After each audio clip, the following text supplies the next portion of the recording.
Today we're going to be going over how to collect Pokemon cards as a beginner, whether you're doing it for personal collecting or you're doing it for investing or both.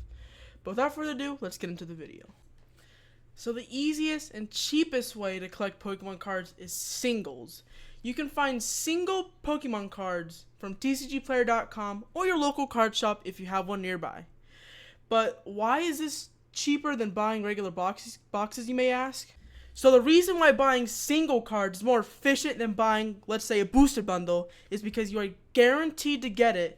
Otherwise, if you were to open a booster bundle or something, you're not guaranteed to get a hit out of it. So you might be wondering what kind of single cards to buy. Well, it could be because you really like the card and you just want it for your personal collection, or there's tons of videos out there that you can watch where they talk about some cards that will go up in value over time. The next thing we're going to talk about is the different types of products you're going to find. And believe it or not, these products, kept sealed, can go up in value significantly over time. And here are the products. So the first product is a single pack blister. They're going to run you about $5 to $6. So next product is booster bundle. They have 6 packs in here, and they definitely tend to go up in value over the years. Next is the Elite Trainer box. Now these are good because you can either keep them sealed and they are almost guaranteed to go up in value over the years, or if you're trying to collect a set, inside there are 10 packs inside, plus these really cool sealed promo cards, which I will go over later in the video about how I personally love collecting these. You're also going to see boxes like this in the store. Now I'm not really a fan of opening these. I personally keep them sealed for my personal collection. But over the years, we have seen that these specialty boxes do tend to go up in price if left unopened. Here's why I don't like opening them. Almost all of these boxes have a different mix of packs inside of them. For instance, this box has 2 packs of Journey Together, 1 pack of Surging Sparks, and 1 pack of Obsidian Flames. So your odds of getting a hit are much lower than if you simply bought 4 packs of the same set. So for keeping sealed, these are awesome and unique, but in terms of trying to pull hits or get a lot of bulk for mastering a set, I prefer booster bundles, and they're about the same price. So now moving on to a master set. A master set would be you're collecting every card that is part of a set. For example, we have your bulk card, which is just your standard bulk for the card.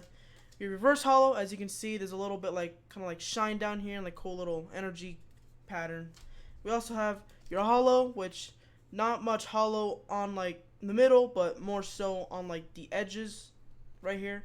And then we have just your standard EX cards, which say EX right here and look kind of cooler. So we also have the hits, which is probably the most important part of the set and most expensive part of the set, which, as you can see right here, they look significantly cooler than the bulk or like the holos or EXs. So this is a master set. We haven't completed it yet. We're almost done, but this is what like a master would look like if you are trying to complete it. So, and if you also want to take a step further and really complete 151, you could also you can collect all the energy that the set comes with if it's a special set. You can also collect all the promo cards as well that the set comes with as well. So next up, we have graded cards. Now this can range from collecting lower price graded cards that you really like and want for your personal collection. For example, believe it or not, I got this card for $40. It's really cool because this card is from 1999, original. It's really cool to have a vintage piece of history, and the reason I was able to get it for so cheap is because I was willing to get a low graded card. You wouldn't buy this card for investment purposes as it won't go up in value very much. The other card I bought for investment purposes, I bought this card for $200, and even though it's come down in price, it's still worth over $300. One of the reasons that this card was expensive is because it has a very high grade and is very sought after chase card. Things collectors and investors shouldn't buy unless you're playing the actual TCG game.